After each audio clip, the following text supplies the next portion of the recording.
The notion of transition or crisis has a very sharp definition in the context of physics. It means that as you change some control parameter in a physical system, could be the temperature, the pressure, could be in a financial market, could be the inflation rates in an economic system, could be the growth rate of an economy and so on. You see an abrupt change from one condition to the other. An example, you have a piece of ice, you start heating it up, you hit 0 degrees Celsius, and suddenly the ice becomes water. It doesn't become water before, and it doesn't become water vapor afterwards. So that is what a concept of crisis or the transition is. Now, the notion of crisis has more of a psychological component, and in many situations, in social situations and so on, we see that the change of some underlying set of conditions, not just one, many, can lead to a very sharp change in the qualitative properties of a social system. For example, a society that is affluent suddenly, under certain kinds of changes, could collapse. There are many examples of the collapse of many civilizations that were abrupt, in the sense that over the many centuries over which we study them, a very short period of time occurred during which they moved from one state to the other.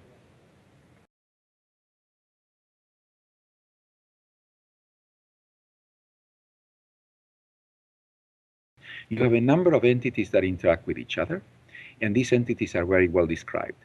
But out of the interactions, a new form appears that is very different from the individual components, and we call that form an emergent or a new phase.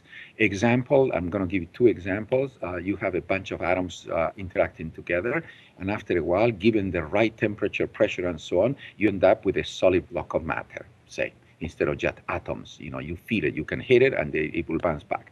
In the case of social systems, you can look at people. People interact with each other, they transact, they talk, they call each other, and so on. But after a fairly large set of interactions that are frequent, you get a society. That society could not have predicted from the interactions of looking at individuals necessarily.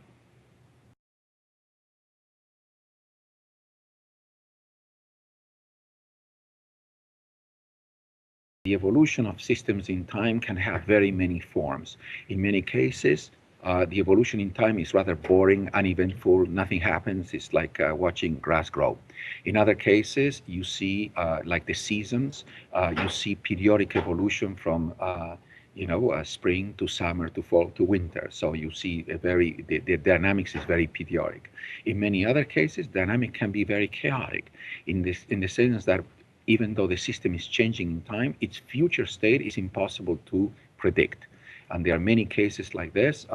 Financial markets are one. The weather is essentially unpredictable. Even though we can predict it for short periods of time, we cannot predict it for very long times.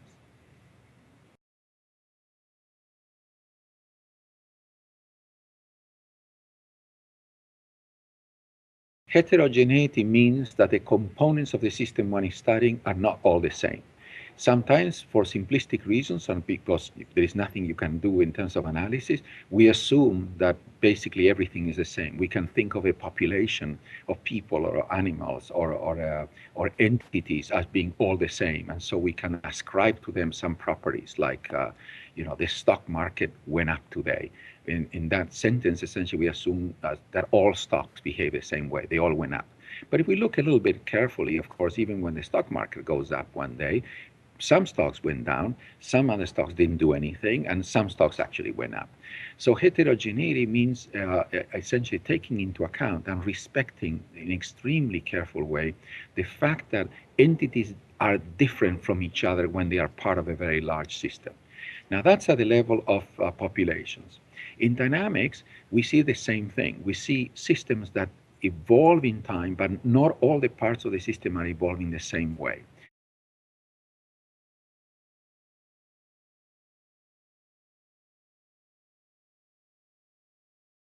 Knowing about something means, in this context, being able not only to say something about it, but also to predict.